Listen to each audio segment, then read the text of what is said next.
farol que me guia, é a luz do meu caminho.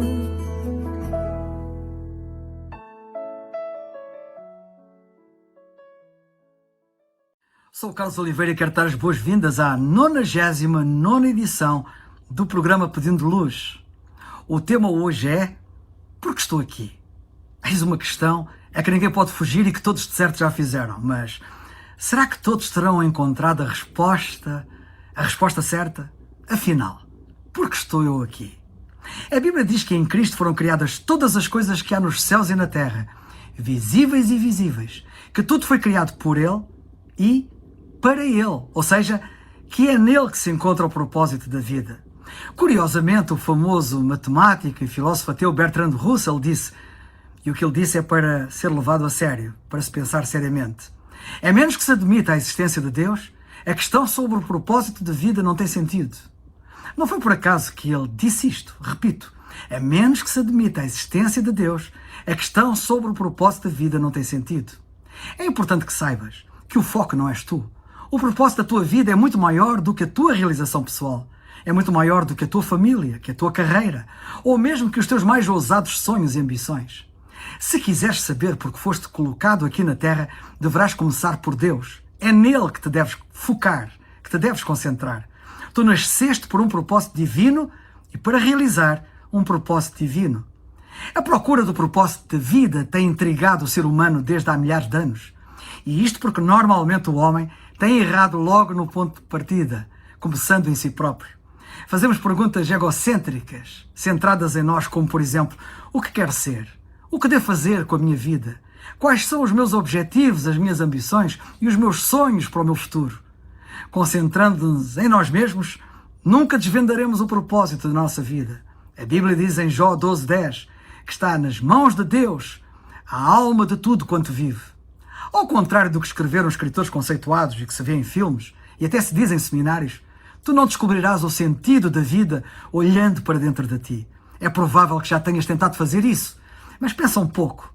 Tu não te criaste a ti mesmo, pois não. Logo, não podes dizer para que foste criado, como é óbvio. Se te colocar nas mãos uma invenção totalmente desconhecida para ti, tu não saberás para que é que ela serve. E a própria também não terá capacidade de responder a essa pergunta. Só o próprio inventor ou o manual do fabricante poderão dizer qual o seu propósito, para que é que serve. Só o Criador te poderá dar a conhecer o propósito para que te criou. E Ele deixou-nos o seu manual do fabricante, entre aspas, que é a Bíblia, a sua palavra, que fala do nosso propósito. Já citei da Bíblia que fomos feitos por Deus e para Deus. Enquanto não compreenderes isto, a vida jamais fará para ti qualquer sentido. Tu podes escolher carreira, cônjuges, passatempos e muitas coisas na vida, mas há uma coisa que não podes escolher, o teu propósito, pois este foi previamente definido por Deus. Só em Deus podemos descobrir a nossa origem, a nossa identidade, o nosso significado, o nosso propósito, a nossa importância e o nosso destino.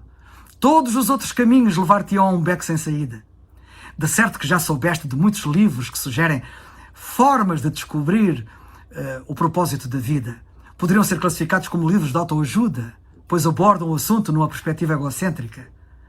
Aquilo que nós lemos neles são coisas como: dá importância aos teus sonhos, define claramente os teus valores, estabelece metas, descobre as tuas capacidades, almeja grandes realizações, vai à luta, sê disciplinado, acredita em ti mesmo, envolve outras pessoas, nunca desistas. Ora, estas recomendações até podem levar as pessoas a ser bem-sucedidas nesta vida, mas ser bem-sucedido não é o mesmo que cumprir o propósito da vida, pois são coisas absolutamente distintas, completamente diferentes.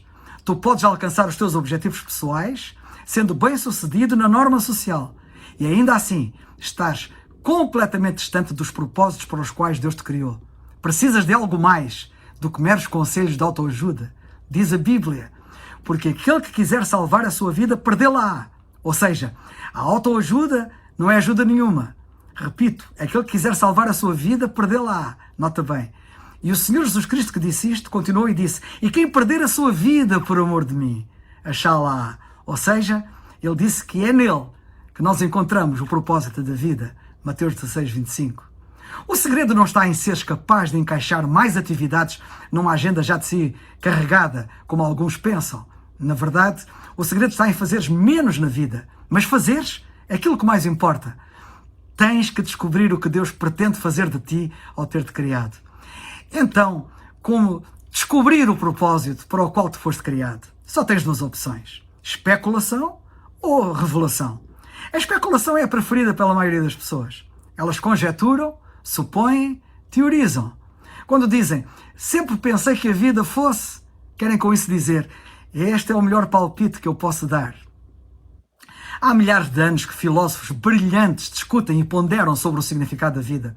A filosofia é uma área importante do conhecimento e tem a sua utilidade, obviamente, mas quando tenta determinar o propósito da vida, até o mais sábio dos filósofos faz meras suposições e meras especulações. Felizmente, há uma alternativa à especulação sobre o significado e propósito da vida. A segunda opção que referi anteriormente, a revelação. Nós podemos recorrer ao que Deus revelou sobre a vida na sua palavra, a Bíblia. Bem sei que alguns pensam que a Bíblia é meramente um livro, mas eu pergunto, será? Tu já a leste? Já a leste toda?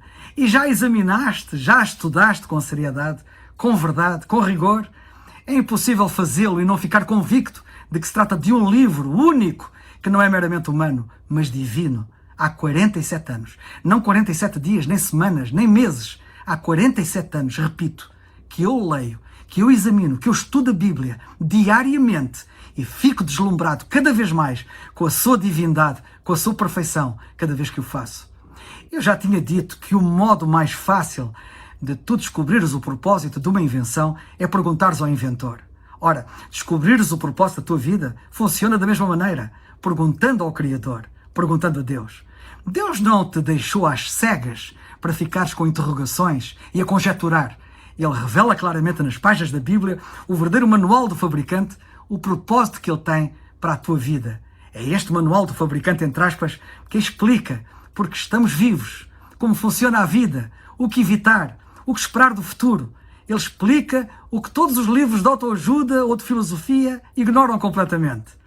Sabe que o fim supremo e principal do homem é glorificar a Deus e desfrutá-lo para sempre. O apóstolo Paulo, escrevendo aos Coríntios, deixou isso bem claro quando ele escreveu: portanto, quer comais, quer bebais, ou façais outra coisa qualquer, fazei tudo para a glória de Deus. 1 Coríntios 10, 31. Esta verdade bíblica revela bem o propósito para o qual o homem foi criado, para a glória de Deus. Mas será que a humanidade tem como principal meta, como principal objetivo, a glória de Deus e a plena satisfação nele? Se observares atentamente o comportamento do homem contemporâneo, chegarás a uma triste conclusão. O fim principal do homem tem sido o seu próprio conforto, a sua segurança financeira, a beleza do seu corpo, tudo o que tem a ver consigo, ou seja, a sua própria glória. O homem viver para a glória de Deus não significa que ele não possa viver neste mundo com metas, com objetivos, mas significa, acima de tudo, que a Bíblia nos ensina que o seu propósito mais importante é glorificar a Deus, fazendo subordinar tudo mais a este propósito. O que os homens na sua cegueira não percebem é que, glorificando a Deus, abrem a porta à sua própria realização plena e satisfação completa, à sua felicidade eterna, como nada o pode fazer. Não percebem que, glorificando a Deus, são guindados aos píncaros da congruência, da coerência e da lógica existencial. Para descobrires o teu propósito de vida, deves recorrer à palavra de Deus. Não há sabedoria mundana. Edifica a tua vida sobre verdades eternas, não sobre psicologia popular, sobre histórias inspiradoras ou meros estímulos para alcançar o sucesso que é temporal e é efêmero. Em Isaías 43:7, nós lemos que Deus diz ali claramente que criou os homens para a sua glória. A Bíblia diz que Deus já pensava em ti muito antes de tu pensares nele. O propósito determinado por ele para a tua vida é anterior à tua própria concepção. Ele planeou isso antes de existires e sem a tua contribuição. Mas a Bíblia também diz que todos pecaram e destituídos ficaram da glória de Deus. Romanos 1:21 diz de forma muito clara que os homens, tendo conhecido a Deus, não o glorificaram como Deus. E isso foi-lhes trágico, como lemos no resto do capítulo. Para Deus resolver este problema, o Senhor Jesus Cristo veio a este mundo fazer o que ninguém conseguiu fazer: nem pode fazer: glorificar a Deus. Em João 12, 28, lemos do propósito do Senhor Jesus Cristo quando o vemos dizer: Pai, glorifica o teu nome. Em João 17, 24, nós lemos sobre o resultado da sua vida, quando ele disse: Eu glorifiquei-te na terra, tendo consumado a obra que me deste a fazer. Foi isto que ele veio fazer, para, por assim dizer, à boleia daquilo que ele conseguiu, ao identificar-te com ele, tu possas glorificar a Deus. Não tens outra forma de o fazer. Só podes glorificar a Deus em Cristo. E a Bíblia diz que passas a estar em Cristo, identificando-te com Ele. E diz que isso acontece no momento exato em que tu crês nele como teu único Salvador. Daí, eu terminar sempre estas mensagens do Pedindo Luz com o apelo bíblico, que eu enfatizo novamente: crê no Senhor Jesus Cristo e serás salvo. Atos 16, 31. É o farol